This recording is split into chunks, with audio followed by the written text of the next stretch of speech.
advisory para sa lahat ng mga SSS pensioners dahil ngayong buwan ng June 2024, tatlong mahahalagang bagay ang dapat ninyong malalaman at of course gagawin na rin. Narito ang ating pag-uusapan. Hold up.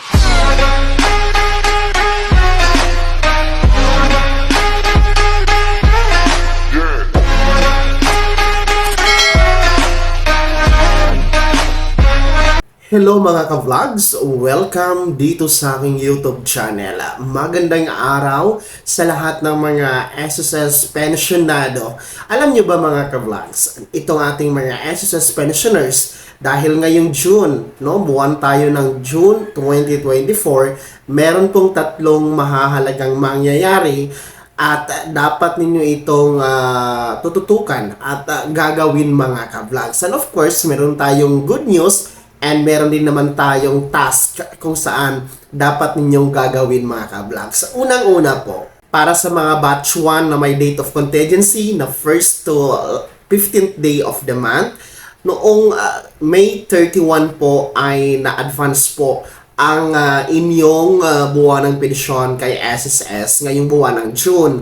Dahil nga po sa June 1, ay natapat ito sa araw ng Sabado at ayon sa SSS Circular ay kung ang original date ay natapat sa araw ng Sabado, Linggo or holiday, ito po ay aatras sa kasunod or sa huling working days bago ang original date mga ka-vlogs. So instead of June 1, noong May 31 po ay na-credit po sa inyong account ang inyong buwan ng pensyon, mga batch 1. Well, congratulations kasi tapos na kayo.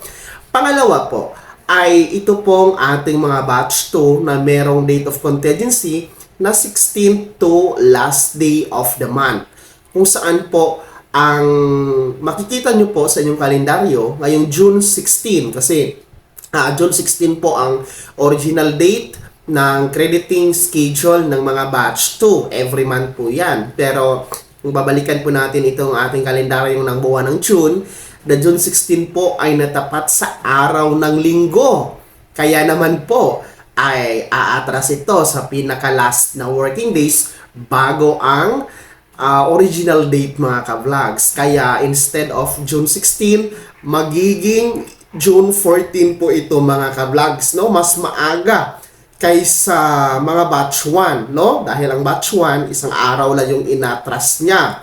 Pero itong batch 2, dalawang araw talaga yung i-atras dahil Sunday po, Linggo po, natapat ang June 16. So tandaan nyo mga batch 2, next week na yan mga ka-vlogs, Next Friday, June 14, ang crediting schedule ng inyong buwan ng pensyon kay SSS para ngayong buwan ng June mga ka-vlogs. So bago ako magdako doon sa pangatlong mahahalagang bagay na mangyayari ngayong June, ay inanyayahan ko po kayong maging miyembro dito sa aking channel. I-click nyo po ang ating join button. Mamili ka ng mga perks na nais mo mga ka-vlogs. At kung nais nyo pong sumuporta dito, ayan po ang ating super thanks button na nasa baba pa rin. Click nyo lang mga ka-vlogs. Well, dadako tayo sa pangatlong bagay na sinasabi ko. Dahil si SSS po mismo ay naglabas ng advisory hinggil dito kung saan binabati po ang lahat ng mga SSS pensioners na merong birth month. Binabati po kayo ng SSS maging dito sa ating YouTube channel kung birth month nyo po ang June mga ka-vlogs. Bakit mahalaga ang anunsyo na ito? Dahil kung isa kayo sa SSS pensioners na may birth month ng June, ay nararapat ninyong gawin ang Annual Confirmation of Pensioners or SSS ACOP bago pa man matapos ang June mga ka-vlogs. Sapagkat sinasabi po ng SSS Circular 2023-013 or yung may title na Revised Guidelines of the Annual Confirmation of Pensioners or ACOP mga ka-vlogs, na kung hindi po ito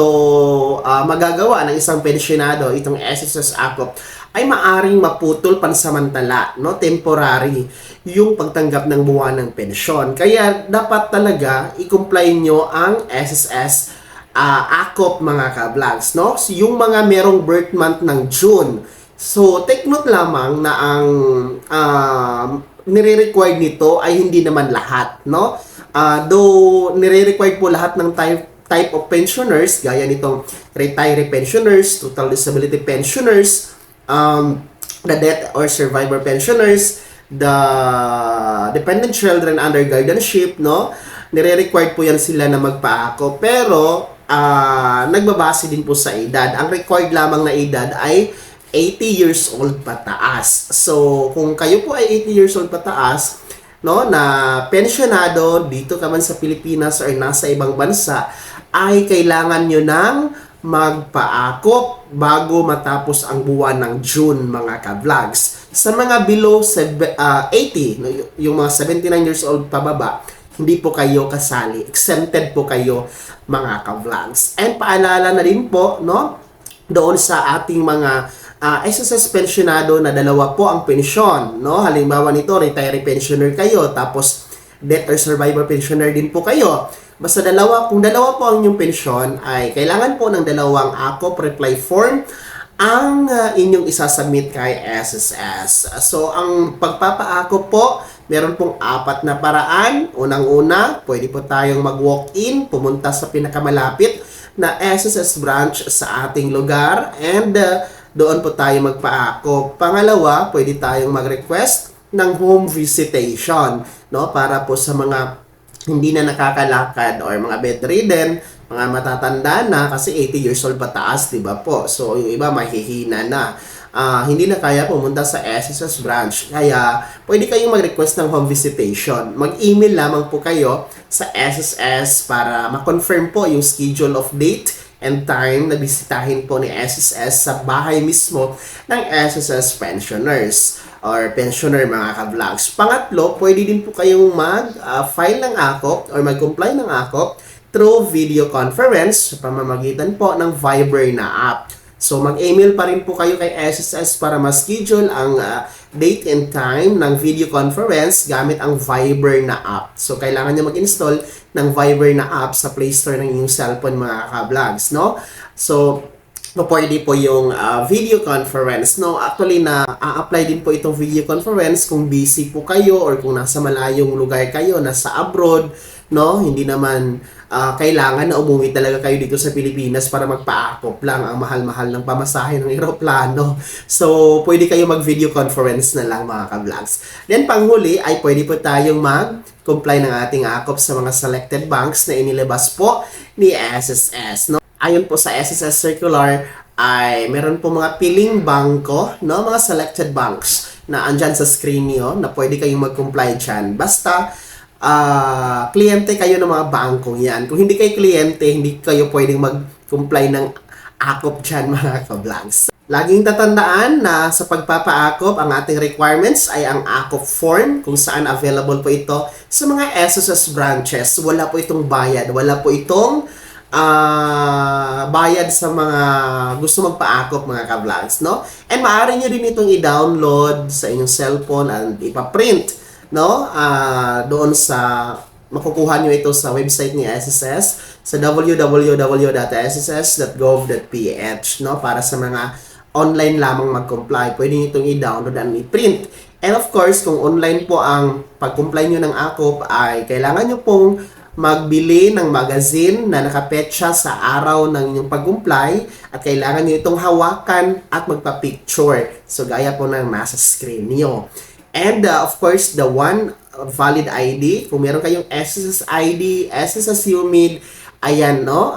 Kailangan din po yan. Or kung wala kayong SSS ID, any government issued ID. Para sa mga total disability pensioners, kailangan ng medical certificate. Updated po yan mula sa inyong doktor, mga ka-vlogs. So, sinasabi po ng iba, bakit nga ba kailangan ng AKOP? Isa daw itong pagpapahirap, no, sa mga matatandang pensyonado. Well, anyway, ginagawa naman ni SSS ang AKOP para lamang po masiguro na buhay pa ang pensyonado na tumatanggap ng buwanang pensyon kay SSS. Kasi marami po ang namatay na ng mga pensyonado, no? Yung mga nakaraang mga panahon, marami ang mga namatay na pensyonado na tuloy-tuloy pa rin ang pagtanggap. Kaya ngayon, sinisiguro ni SSS na talagang buhay pa, legit, na tunay yung tao, no? Nag-i-exist yung tao na tumatanggap ng pension. Kaya meron pong akop na ni-required ni SSS, mga ka-vlogs. Kaya magpa-akop na, lalong-lalo pa sa mga mayroong birth month ng June,